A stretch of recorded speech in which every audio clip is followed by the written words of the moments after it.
আসসালামু আলাইকুম। মিসেস আশরাফুল কুকিংয়ে আপনাদের সবাইকে স্বাগতম। আমি আবারও ফিরে এসেছি আপনাদের মাঝে নতুন এক রেসিপি নিয়ে, লাউয়ের ছোকার চিংড়ি মাছের ভর্তা। আশা করি আপনাদের কাছে ভালো লাগবে। তা চলুন দেখে নেই কিভাবে তৈরি করেছি।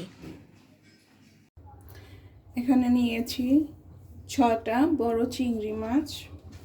আজকে আমি ভর্তা করে দেখাবো, সেজন্য এটাতে সামান্য একটু লবণ দিচ্ছি।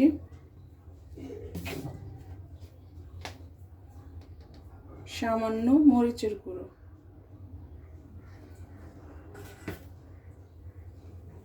সামান্য হলুদের গুঁড়ো,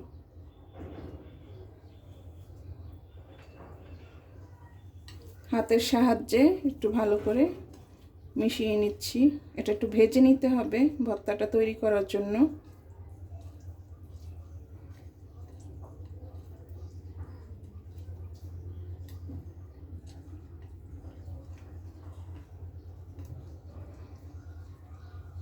তো মাখানো হয়ে গিয়েছে, তা তেল গরমে চলে যাচ্ছি।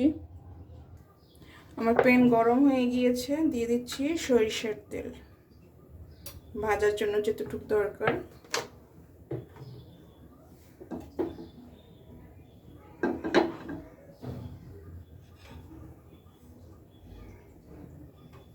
দিয়ে দিচ্ছি চিংড়ি মাছ,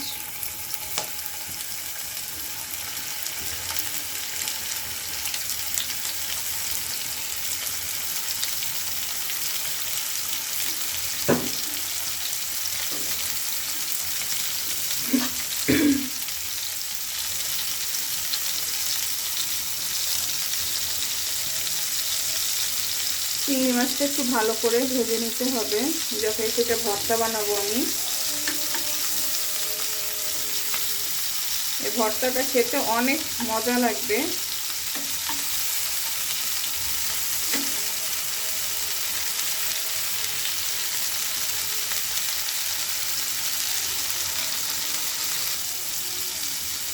মাছটা উঠিয়ে দিচ্ছি আবারও।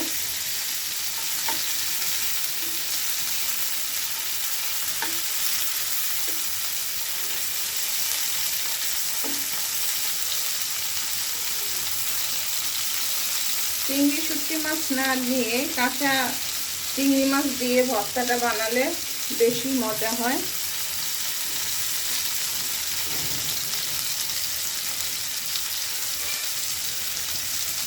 মাছটা আমার ভাজা হয়ে গিয়েছে, আর লাগবে না, তুলে ফেলবো।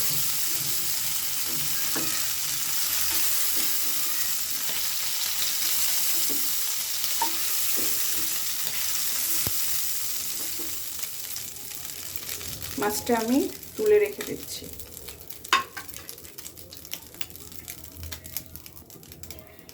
এই তেলেই সামান্য সরিষার তেল আবার দিচ্ছি। যে আমি লাউয়ের ছোকাটা রেখেছি সেটা আমার ভর্তা বানাবো। কয়েকটা আস্ত রসুন দিয়ে দিচ্ছি, পরিমাণ মতো পেঁয়াজ দিচ্ছি।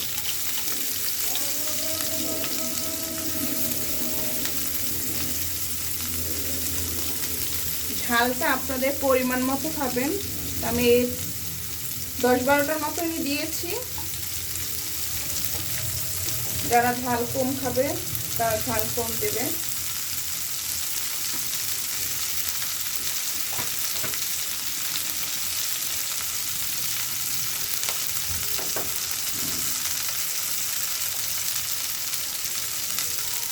সামান্য একটু লবণ,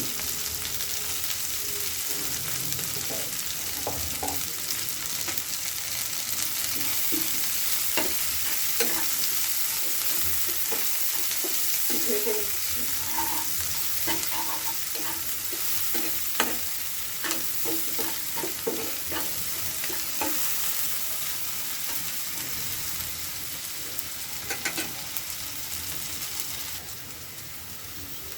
পেঁয়াজটা আমার হালকা ভাজা হয়ে গিয়েছে।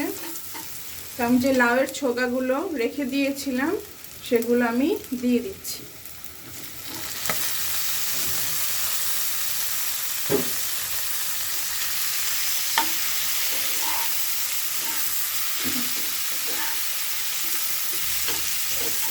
লাউ ছোলাটা সেদ্ধ হওয়া পর্যন্ত অপেক্ষা করতে হবে।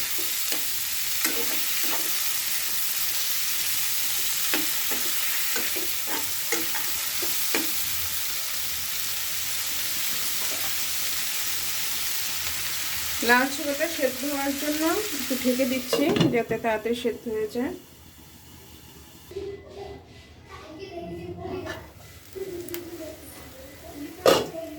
ঢাকনা উঠিয়ে নিলাম, নাড়াচাড়া আমার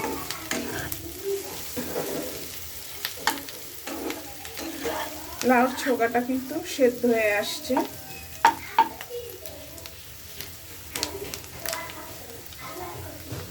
আর এই মাঝখানে একটা টমেটোই আর কি 2 ফালি করে দিয়ে দিয়েছি।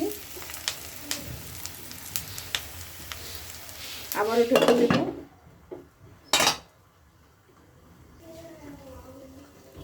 ঢাকনা উঠিয়ে টমেটোটা উল্টিয়ে দিতে হবে, এক পাশ থেকে সেদ্ধ হয়ে যায়। আবার একটু ঢেকে দিচ্ছি ও পাশটা সেদ্ধ হওয়ার জন্য। আমার টমেটোটা মনে হচ্ছে সেদ্ধ হয়ে গিয়েছে।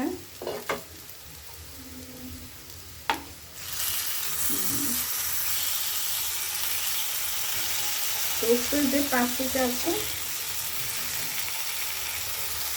সেটা ফেলে দিতে হবে।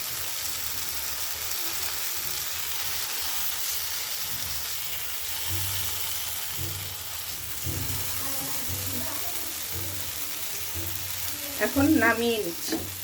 এটা চাইলে আপনি ব্লেন্ডারেও পিষে নিতে পারেন অথবা পাটাও পিষে নিতে পারেন। তো আমি এটা ব্লেন্ডারে পিষে নেব।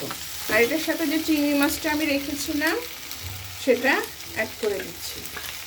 এই সব উপকরণ খুব একসঙ্গে মিক্সড করে একটা ভর্তা তৈরি করব। আর দিয়ে দিচ্ছি ধনেপাতা কুচি।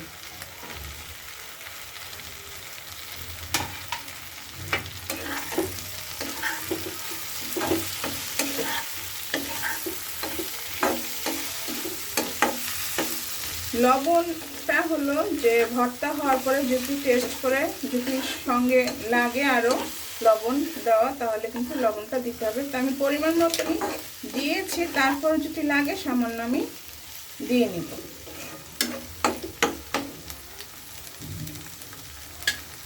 তো এটা নামিয়ে ব্লেন্ডার করে নিচ্ছি। তা আমি ব্লেন্ডারে ব্লেন্ড করে নিয়েছি। ভর্তাটা ঠিক এরকম হবে। আর এটাতে কোনো পানি কিন্তু অ্যাড করা লাগেনি আমার। একেবারে খুব সুন্দর একটা ভর্তা, চিংড়ি মাছের বা লাউর ছোকা ভর্তাটা আমার তৈরি হয়ে গিয়েছে। তা আমি পরিবেশন করে দেখাচ্ছি। ভর্তাটা খেতে এত টেস্ট লাগবে বলার বাহিরে। যারা এই ভর্তাটা বানিয়ে খাবেন অবশ্যই কমেন্টে আমাকে জানাবেন যে ভর্তাটা আমার কীরকম হয়েছে। তা তৈরি হয়ে গিয়েছে লাউয়ের ছোকা চিংড়ি মাছের ভর্তা। অনেক টেস্ট। চেষ্টা করেছি ভালো করে আপনাদের সামনে তুলে ধরার। আশা করি ভালো লাগবে। যদি ভালো লাগে অবশ্যই লাইক, কমেন্ট, শেয়ার এবং আমার এই চ্যানেলকে সাবস্ক্রাইব করে দেবেন।